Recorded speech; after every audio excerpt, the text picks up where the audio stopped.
Manter o solo coberto, minimizar a perturbação do solo, apostar na diversidade vegetal, manter raízes vivas no solo, integrar o gado e o contexto são os 6 mandamentos da agricultura regenerativa.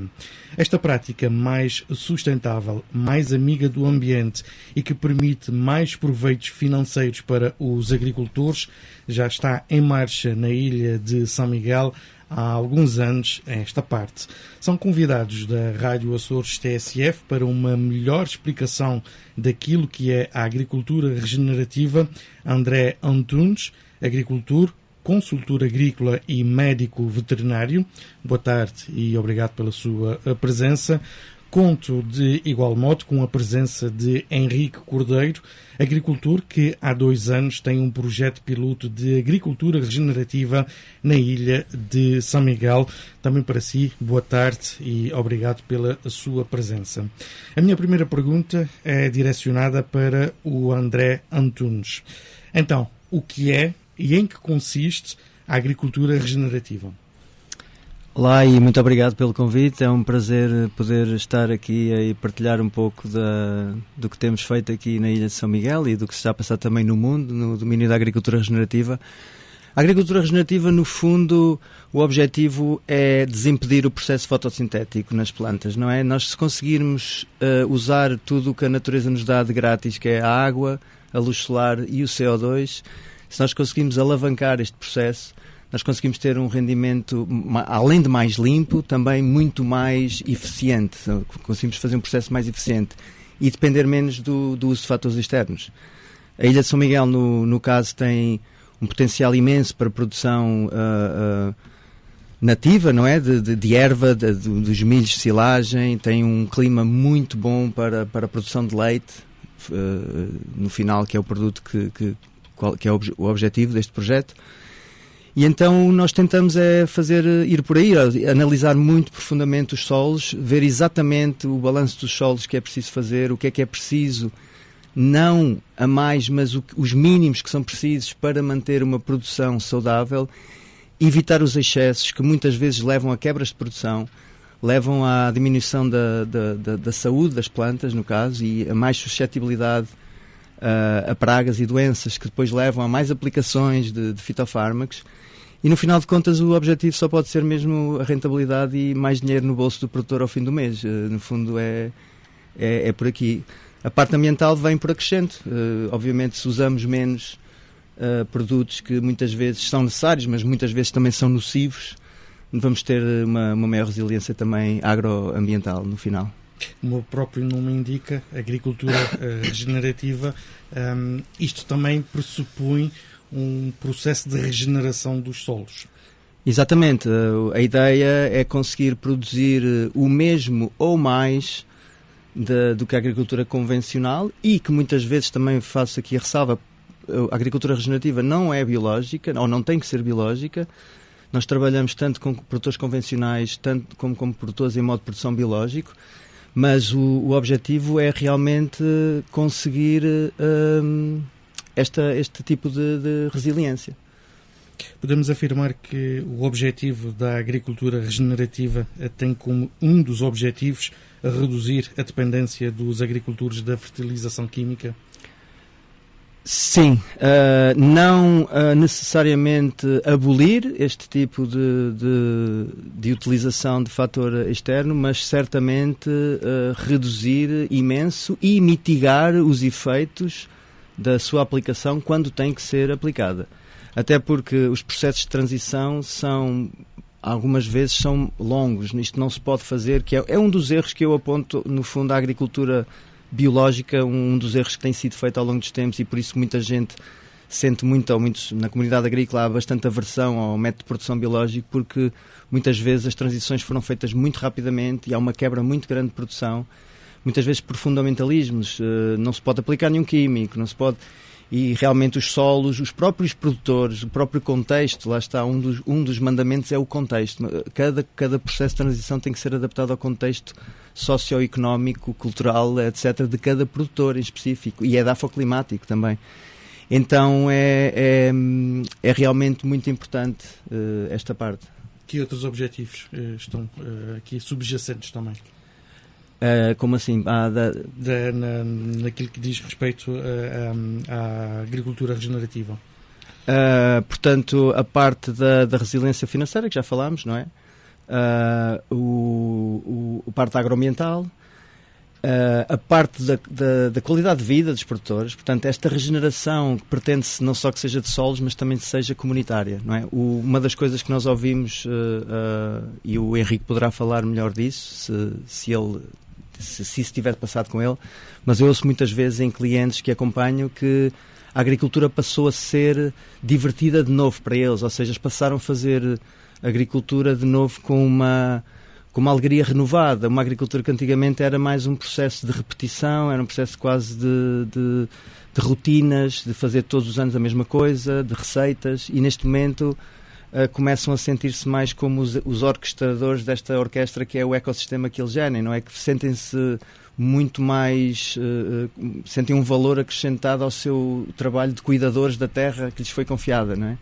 Então esta parte da regeneração, quando falou há bocado da regeneração, é regeneração também do próprio agricultor e da comunidade também. Muitas vezes o que acontece depois é que o produtor que tem estes resultados sente muita necessidade também de partilhar com outros. Aliás, um pouco também o que estamos aqui a fazer. Eu, como consultor, também tenho muita ânsia de, não numa perspectiva de vender os meus serviços, mas mais dizer, eu vi que isto funciona, experimentem, porque realmente pode mudar a vossa vida nestes todos estes aspectos. E financeiramente, obviamente, é um dos primeiros, é um dos mais fortes, é um dos que de onde se pegam os agricultores logo ao início, porque é muito óbvia a diferença para quem faz as coisas certas, que tem um rendimento financeiro, mas depois vem o resto, vem sentir que se está a fazer o bem e não se está a fazer o mal, porque muitas vezes no caso da pecuária até temos o problema das vacas que estão a dar cabo do ambiente, etc., de emissões de metano, e especialmente na atividade pecuária o produtor começa a sentir, espera lá, afinal a vaca até pode regenerar.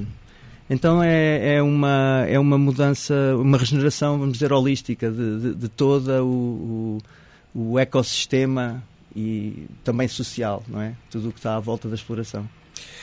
É a altura ideal então para convocar para esta nossa conversa o Henrique Cordeiro. Quando é que eu vi falar pela primeira vez da agricultura regenerativa? Bem, antes de mais, boa tarde. Obrigado pelo convite para estar cá hoje. A primeira vez que eu ouvi falar da agricultura regenerativa foi exatamente quando a Bell Portugal convidou a nossa empresa a envergar um projeto piloto de agricultura regenerativa.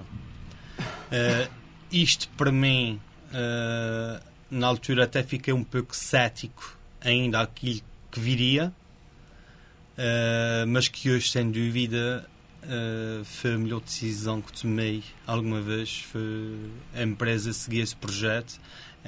Ainda é um pouco cedo para falar em vários fatores, mas decorridos os primeiros 2 anos só nos fomenta a vontade de continuar a descobrir. De uma forma muito sintética, até porque mais à frente vamos explorar essa questão. Quais foram as diferenças que já notou na sua exploração, na sua atividade nestes 2 anos? Primeiramente, o que está a ser mais desafiante e descobrir é o trabalhar com um pastoreio planificado. Trabalhar com um pastoreio planificado e gerir as nossas pastagens para termos a percepção como gerir o pastoreio, em que passamos nas estradas da ilha e somente vemos as vacas na erva verde. Hoje em dia na nossa empresa já não é só isso, é olhar para os pastos e avaliar que alimentação temos. Há registros de todos os dias e quantos animais estão a fazer o seu trabalho desde a sua alimentação e o seu devido impacto animal nas plantas para as estimular.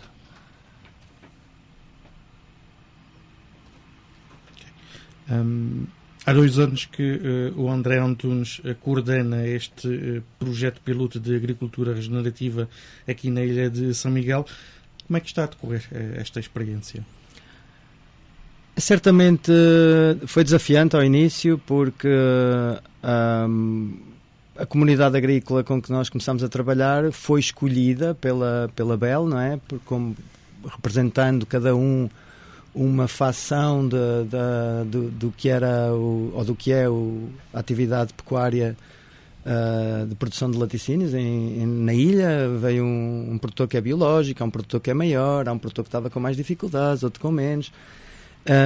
Mas todos eles ao início demonstraram algum ceticismo, porque vem mais alguém, o que é que nos vem vender?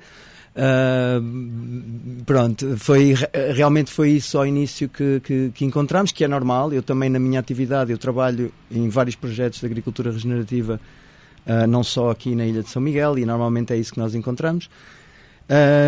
Mas rapidamente nós tivemos uma abordagem muito técnica, então, e é isso que para mim importa muito. Em vez de tomarmos uma abordagem mais romântica, como é o caso, como expliquei, da agricultura biológica, ou de entrar muito pelo ambiental e porque temos que preservar mais a natureza, etc. Não, nós fomos muito direto ao técnico. Vamos analisar os solos, vamos ver o que está a ser aplicado a mais e vamos ver o que falta e vamos corrigir. A primeira coisa que nós corrigimos, ou que incentivámos a corrigir, foi o cálcio. O cálcio estava em deficiência extrema nos solos de todo São Miguel. E, na verdade, é muito fácil de perceber. Há muita exportação de leite e não havia aplicação de cálcio, de carbonato de cálcio, da cal agrícola, que no fundo é um dos corretivos, ou na verdade é também um fertilizante natural e barato. Isso foi algo que foi aceito pelos produtores, porque toda a gente disse, sim, os solos são ácidos, vamos aplicar cal. Aí viram-se logo no primeiro ano grandes diferenças. As produções de milho tornaram-se muito mais homogéneas, houve menos problemas com doenças, a qualidade forrageira dos milhos em geral aumentou, e foi por aí que os produtores, penso que começaram a perceber onde é que nós queríamos chegar, na parte da resiliência agropecuária, na parte da resiliência financeira mesmo, na parte que era, vamos deixar de aplicar algumas coisas para aplicar as que fazem falta e não aplicar as que já estão em demasia, no caso, principalmente o fósforo e o potássio, que são aplicados em quantidades muito altas para as necessidades dos solos da ilha. As análises de solo normalmente que são feitas são bastante deficitárias também. Nós trabalhamos com um laboratório inglês, eu neste momento até estamos a começar a trabalhar com um laboratório americano que faz análises que não se conseguem fazer em Portugal. Trabalhamos também desde o início com especialistas mundiais, uma americana que é produtora de leite também no estado de Nova Iorque, um inglês que é agrónomo e um argentino que é especialista em pastagens. São pessoas de nível mundial, não é? Que eu no fundo faço a coordenação do projeto e apoio-me nestes especialistas para que as coisas não falhem, não é mesmo? E aí foi preponderante a BEL dar este apoio financeiro, não é? Para podermos, porque são pessoas que têm os seus cachês bastante elevados, não é? É como contratar uma estrela de rock para fazer um concerto. No fundo é isso, são pessoas que já têm algum nível de celebridade, mas são muito bons. E pouco a pouco a estratégia foi essa, foi começar pelo fácil, com resultados óbvios. Que foi realmente essa parte, foi a correção dos solos, especialmente a nível do cálcio. A seguir corrigimos o boro, que é um elemento que desaparece muito dos solos com as chuvas, porque é muito lixiviável, também estava em muita deficiência e não era corrigido.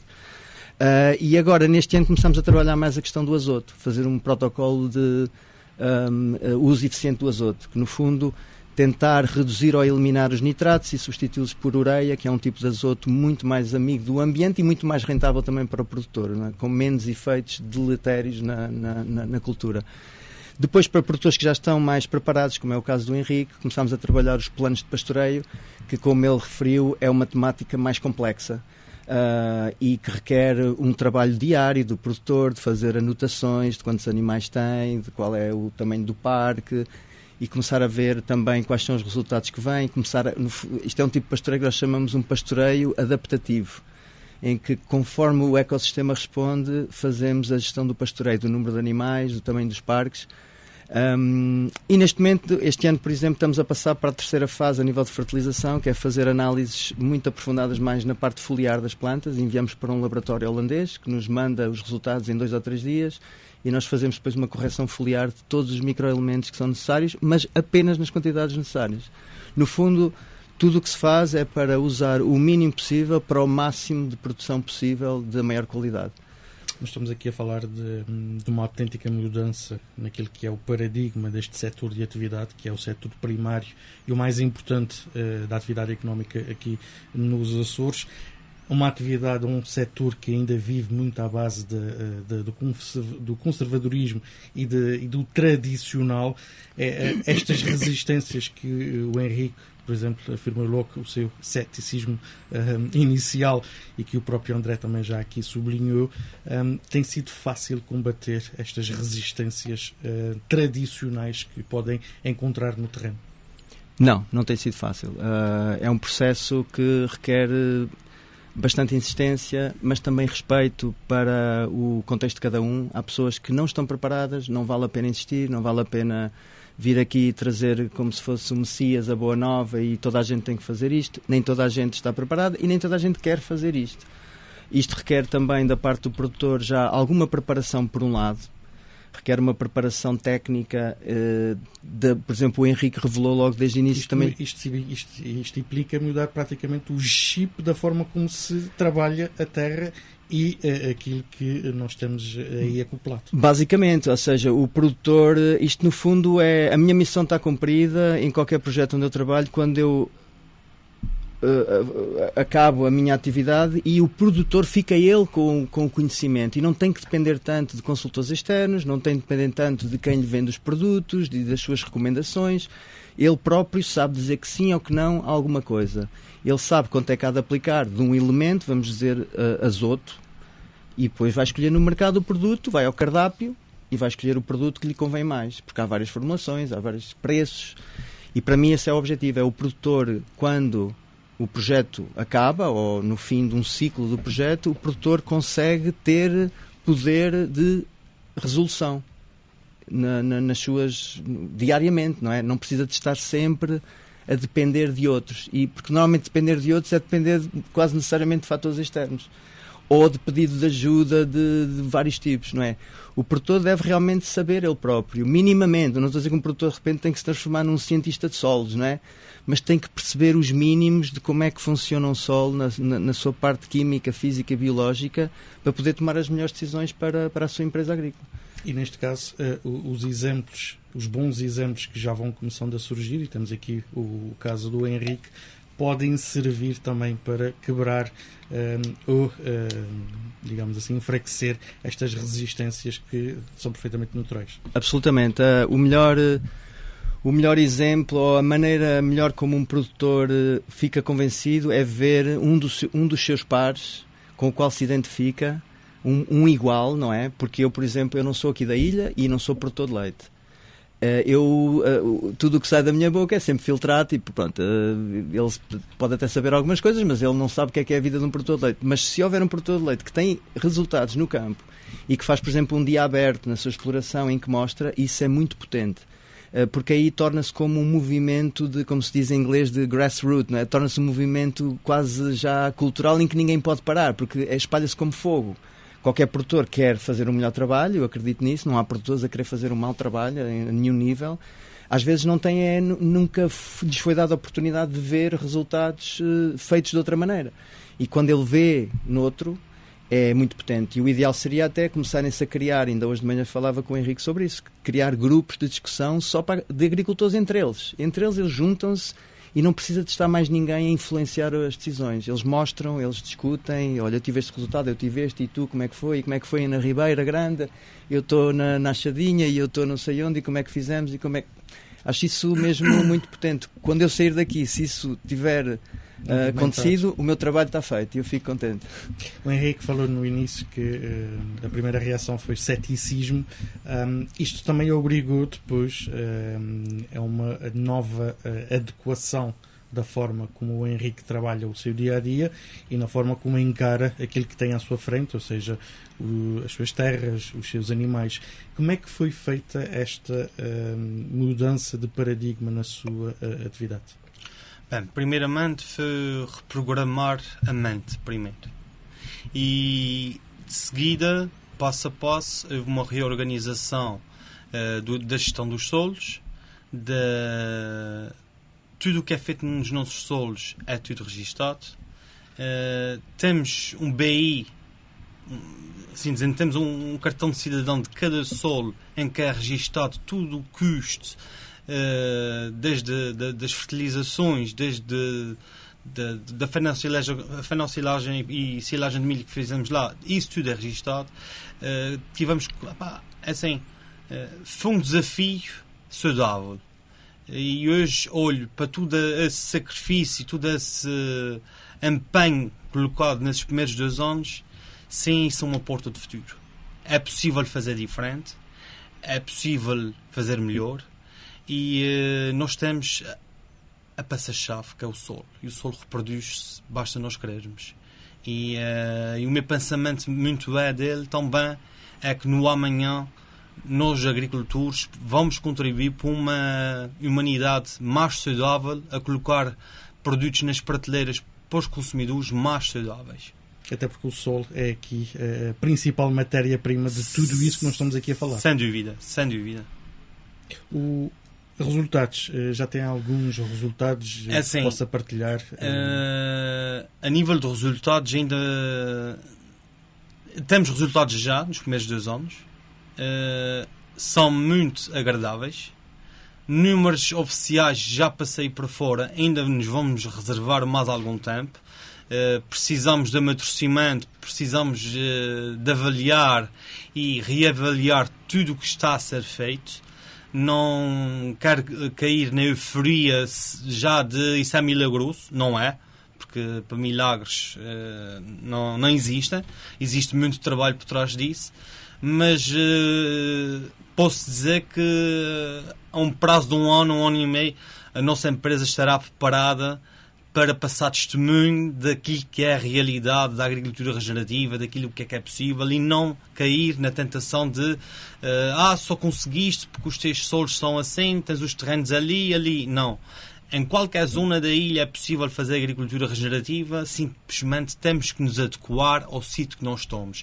Quer sejam terras de baixa altitude, média altitude, alta altitude, nós temos que observar exatamente o que é que o nosso solo nos diz e aquilo que precisa naquele momento. Sempre que acaba por ser uma nova realidade que eu não tinha, que eu não existia, que é hoje nós temos uma maneira de medir. Trabalhamos com analíticas completamente diferentes em que nos diz o solo só precisa disso. E enquanto o passado, o convencional,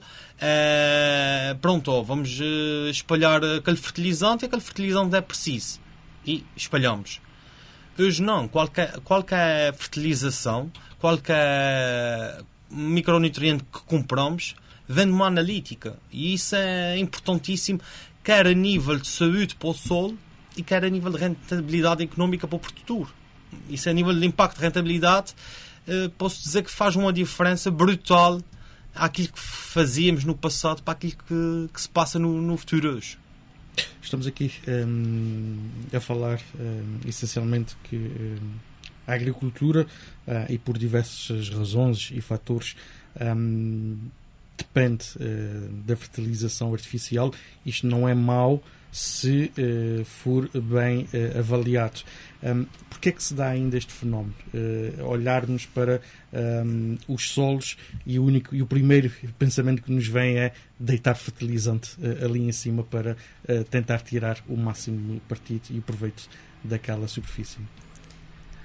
Fundamentalmente porque é mais fácil. Não requer muita racionalização, é uma receita. É muito o peso da tradição também. É o hábito, embora nós sabemos que aqui há 50 anos na Ilha de São Miguel não se faziam as fertilizações que se fazem hoje em dia, não é? E há testemunhos de pessoas que dizem que antigamente usava-se muito menos, que as vacas estavam menos doentes, etc. Também não se produzia tanto leite, há essa pressão de produzir quantidade de leite, que é outro problema.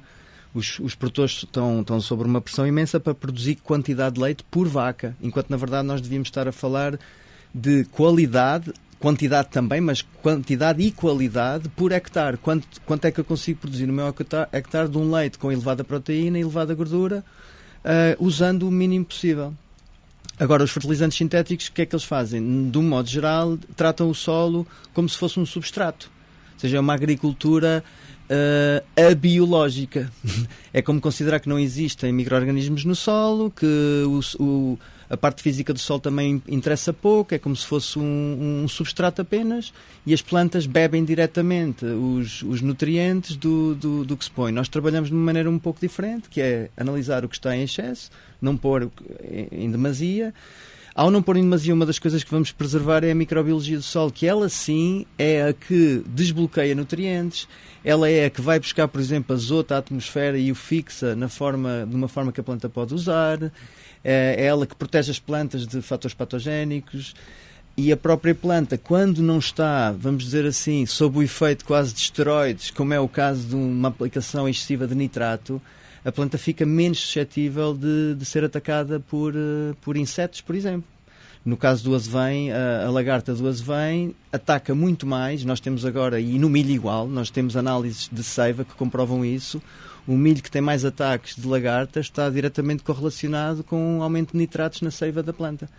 Nós, ao reduzirmos isso, por exemplo, com a aplicação de ureia em vez de nitrato e com a aplicação de outros micronutrientes, como o molibdênio, que também ajuda nesse processo, nós vamos diminuir imensa a suscetibilidade da planta, ou seja, o estado fitossanitário da planta é muito melhor, vai requerer muito menos aplicações, por exemplo, de inseticidas, de fungicidas, que depois não vão ter o efeito deletério que também têm no solo, que acabam por destruir toda a fauna do solo, que faz a reciclagem de nutrientes.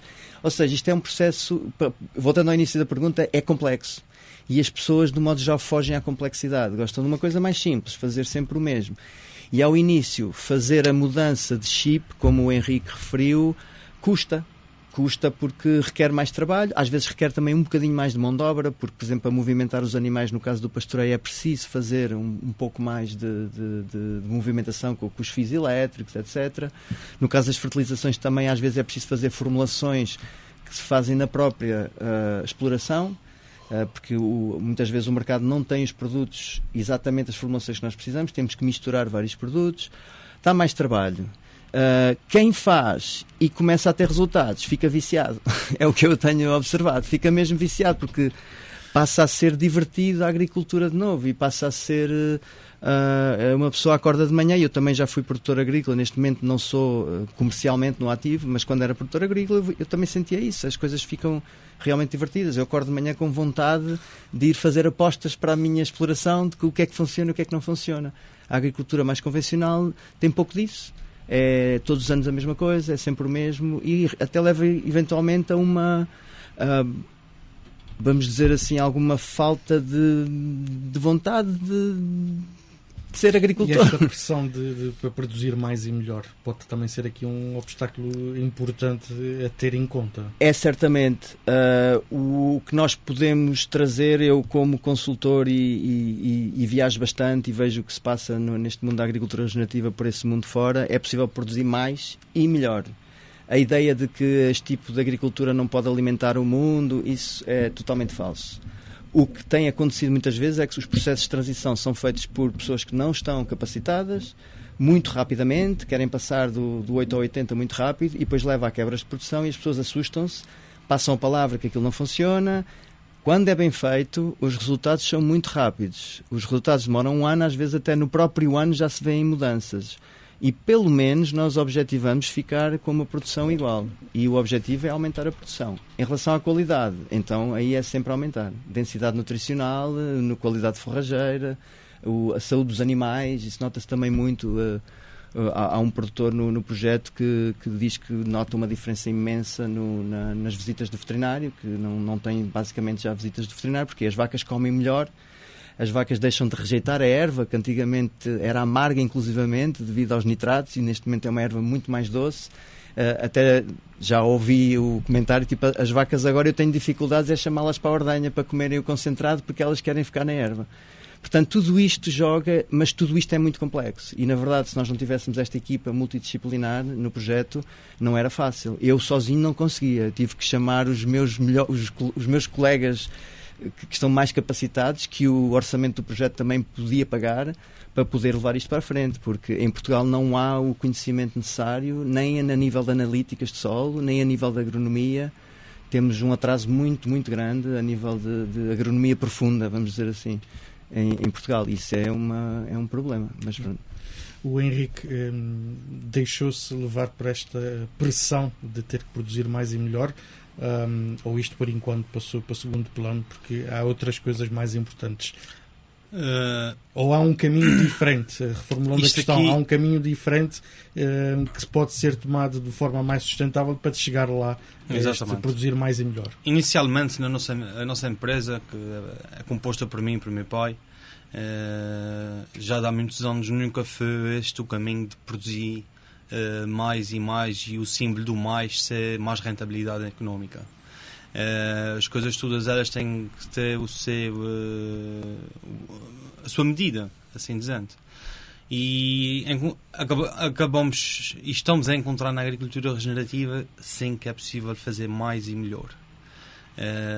Nesses 2 anos mudamos 360 graus tudo.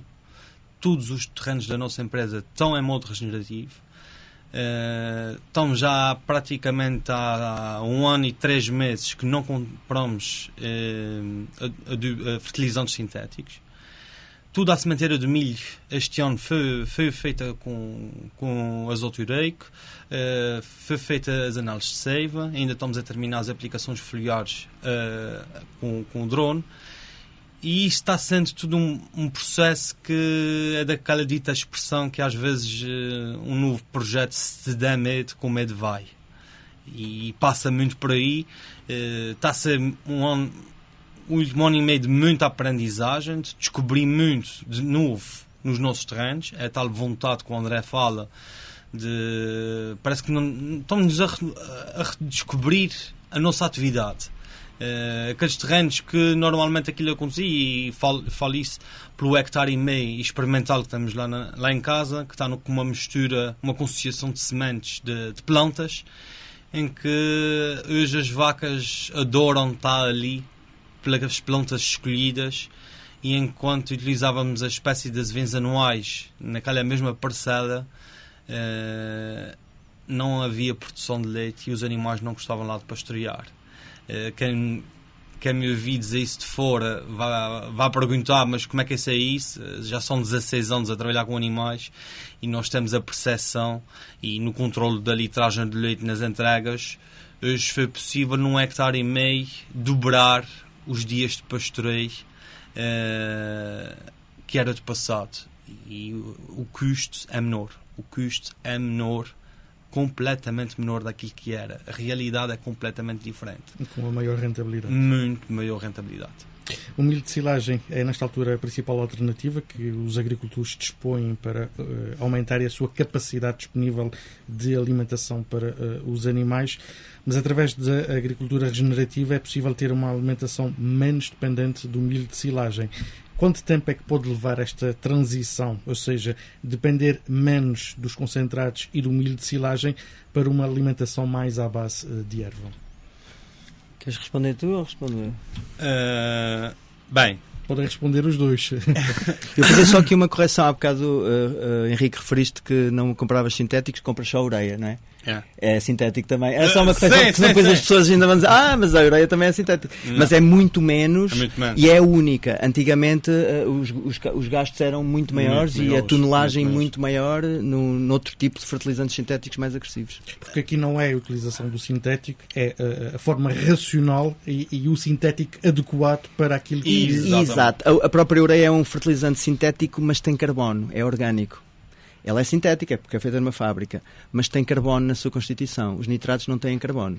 Então é um fertilizante muito mais agressivo para o solo, que realmente queima o solo e que as plantas absorvem, mas têm gastos energéticos imensos para metabolizarem depois nessa forma. Regressando então à questão... Agora o Henrique. Pronto, no que toca a essa pergunta, ainda não tenho capacidade na nossa empresa de responder quantos anos precisamos de trabalho para deixar de fazer a produção de milho, porque a silagem de milho é importante, é um alimento de alto poder energético para os animais. A região, nos últimos anos, como tem sido anunciado publicamente pela Secretaria Regional, tem crescido as sementeiras dos milhos, mas isso aí também vamos ponderar e não vamos ser um bocadinho... não vamos pôr o carro na frente dos bois. Vamos com o tempo, passo a passo, descobrindo novas culturas, novas misturas, outro tipo de plantas, outras fontes de energia que seja possível, outras alternativas. Não podemos passar já para cima da mesa que é possível no amanhã fazer a produção de leite a 100% à base de erva verde. Porque se for para fazer isso, vamos passar para 100% biológico, e todos nós sabemos que as produções vão cair e nenhuma empresa quer perder, de certa maneira, a sua produção, aquilo que movimenta anualmente e aquilo que economicamente está desenhada. Isto é um processo gradual, ainda são precisos mais uns anos de trabalho até chegar aí e a ter a capacidade de responder a verdade, sobretudo a verdade do que é que se está a passar. Eu posso também dar aqui uma chega. Sim, eu concordo com o Henrique. O objetivo deste projeto não é deixar de utilizar os concentrados ou os milhos de silagem, é sim depender menos deles. Se alguém tiver capacidade e sentir-se confortável para dar o passo para produzir leite 100% de erva, aliás, há produtores na ilha já a fazer isso, mas com produções bastante moderadas, que nem toda a empresa agrícola está disposta a aceitar, não é? Nós estamos a olhar em vários pontos. Uma delas é a produção de milho de silagem mais eficiente, ou seja, produzir nas mesmas áreas mais e melhor milho, o que pode levar a que se reduza a área com a mesma produção. Faço-me entender?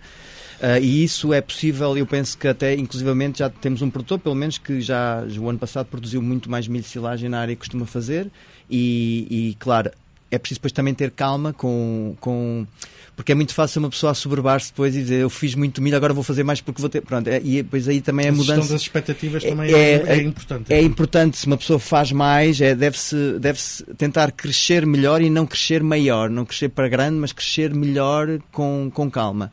Outra coisa que estamos a olhar, e também foi feita uma primeira experiência no outono passado, no outono e inverno passado, é a utilização de outras misturas de outono e inverno, que levam triticale, aveia, ervilhaca, no caso foi uma mistura que nós usámos, que deu resultados muito promissores para poder haver em contraciclo do milho uma produção de forragem de alto valor energético, que no fundo é o que se quer. O milho é isso que ele traz, não é? Ele traz energia, o azeveim traz proteína, ou a luzerna traz proteína, mas nós precisamos de mais energia aqui na ilha, é isso que é preciso para produzir mais leite. E tivemos resultados muito, muito interessantes. São culturas de crescimento muito rápido que podem ser intercaladas entre as outras, ou seja, não quer dizer que se deixe de fazer uma para fazer a outra, mas pode-se intercalar ali uma cultura. E, mais uma vez, eu, na mesma linha que o Henrique, não quero fazer aqui declarações espalhafatosas sobre resultados, porque nós queremos que as coisas sejam... Quando tivermos resultados, queremos que possamos prová-los também cientificamente, através da análise. Mas os resultados foram muito, muito interessantes, já este ano passado. E para o ano, esse produtor certamente, e outros que estão no grupo que já sabem desse resultado, vão querer fazer também a mesma experiência. E então lá está. Depois, quando tivermos um corpo de resultados mais robusto, então aí partiremos para a apresentação de resultados. E especificamente em explorações piloto, como a do Henrique, vai ser mesmo muito potente fazer isso, para que toda a comunidade, ou quem queira, quem sinta curiosidade, possa ver em loco e falar com o produtor, para tirar dúvidas também que são muito comuns. A dúvida de, isso aqui funciona, mas na povoação não funciona, ou isso aqui funciona, mas pronto. É isso. Desmistificar, sim, que pode ser possível fazer em todo lado. Nós estamos com uma conversa de 40 minutos. Eu tenho mais 3 questões. Vamos tentar concentrá-las em 5 minutos para também não estendermos em demasia. Henrique, também trabalha com um processo de melhoramento genético na sua exploração. Tem sido possível conciliar estas duas questões, o melhoramento genético dos seus animais e tirar partido deste melhoramento genético que está a efetuar com as práticas da agricultura regenerativa? Sim, isso sem dúvida. O projeto de melhoramento genético passa por um cruzamento de raças, que é um programa chamado ProCross Internacional, que trabalha com a raça Holstein Frisia, com a raça Montbéliard e com a raça vermelha sueca. Isto foi um projeto que decidimos vergar há 8 anos atrás, atrás de animais mais resilientes, animais mais adaptados ao pastoreio, animais com menos custos de veterinário, animais mais férteis. E hoje o que sinto que foi a escolha certa, escolher esses animais para aquilo que estamos a desenhar para o futuro, que é o pastoreio. E estes animais hoje acaba por ser a agricultura regenerativa vem contemplar essa escolha e esse projeto, e também foi uma das razões que mais me força deu, mais motivação me deu a entrar na agricultura regenerativa, é porque já esse projeto de alteração do tipo de vacas que nós queremos na nossa casa está a correr bem. É um processo muito comprido. Vamos a caminho dos 8 anos de reconversão, e posso dizer que ainda restam lá em casa à volta dos 14 a 16% de vacas puras Holstein Friesian. Todas elas, enquanto chegar ao seu modo de fim de vida, sairão. Em que acredito que nos próximos 3 anos possamos ser uma exploração, uma empresa de produtora de leite nos Açores com 100% de animais cruzados. A rentabilidade e a satisfação do trabalho que esses animais nos têm a proporcionar só nos prova que foi uma escolha acertada. 2 questões muito simples para os dois. Para fecharmos, o futuro está a encaminhar para a redução dos fatores externos e trabalhar cada vez mais seguindo os ciclos naturais, aumentando o lucro e, ao mesmo tempo, melhorando os solos? Certamente deve ser esse o caminho. Há obstáculos, e principalmente eu vejo como obstáculo o acesso ao conhecimento. Não sei se as pessoas, o público em geral, tem noção, mas em Portugal os serviços de aconselhamento agrícola raramente são independentes, são normalmente dados por empresas que direto ou indiretamente vendem produtos. Não quer dizer que as pessoas que sejam mal intencionados, mas isso tem há um risco de promiscuidade óbvio. Deveria haver mais agrónomos independentes, devia haver mais empresas independentes, e essas empresas de aconselhamento agronómico, e essas empresas e esses agrónomos deviam, e as academias também, deviam informar-se mais do que se está a passar por esse mundo fora, principalmente países como os Estados Unidos e a Nova Zelândia, que têm produção de leite regenerativo já desde há 20, 30 anos. Devíamos ir lá mais vezes ver o que se está a passar, trazer cá mais esses consultores, esses produtores, que é uma também dos projetos que eu tenho em mãos. Sempre que posso, sempre que encontro financiamento, eu trago a Portugal continental e às ilhas. Se tudo correr bem, este ano ainda vamos ter aqui um evento na ilha com um desses consultores, para podermos formar os nossos agrónomos e podermos realmente ter um serviço de extensão agrícola. Era o ideal, não é? Que se fosse o governo que pudesse providenciar esse serviço de extensão agrícola. Mas o caminho tem que ser esse, porque estamos a chegar a um ponto de não retorno. E como é que podemos implementar esta mudança de paradigma de uma maneira mais estável, em maior escala, e tentando quebrar essas barreiras que já falamos há pouco? Para mim o caminho tem a ver com a multiplicação através dos agricultores, ou seja, ter acesso a algum deste conhecimento de que falava mesmo agora, e depois implementá-lo em explorações piloto, sejam elas comerciais ou sejam explorações mesmo só de demonstração. Eu colaboro com uma no continente muito interessante. Explorações como a do Henrique são explorações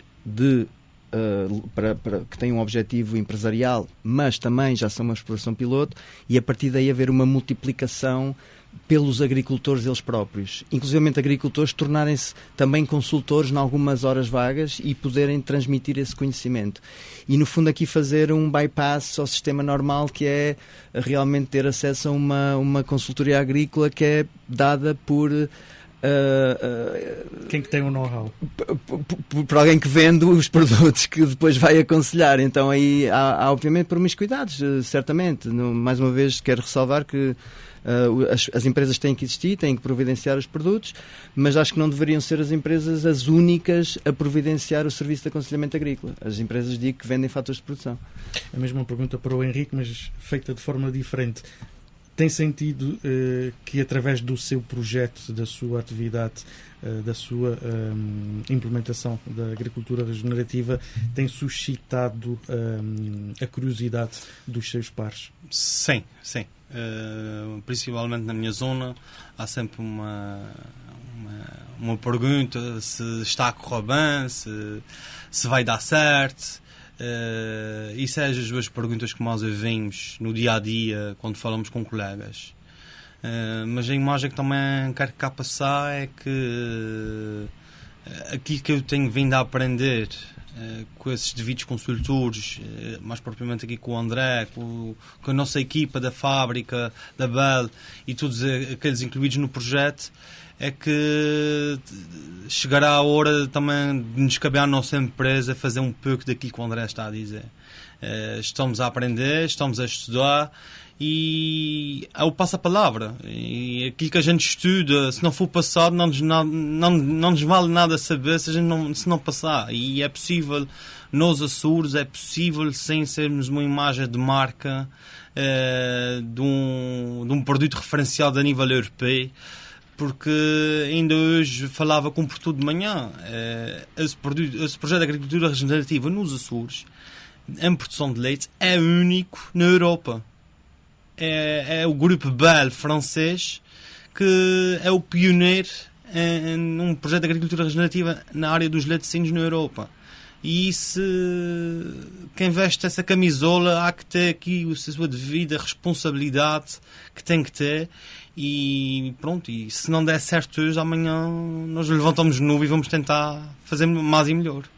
E espero que esta conversa entre nós tenha também contribuído para passar esta ideia e esta imagem dos benefícios que a agricultura regenerativa tem, não apenas para os solos, principalmente para os animais que lá estão, mas essencialmente para nós humanos, porque no fim da cadeia estamos nós aqui no mundo. Quero agradecer a ambos a vossa presença e a participação nesta entrevista. Obrigado pela oportunidade. TSF. Boa tarde.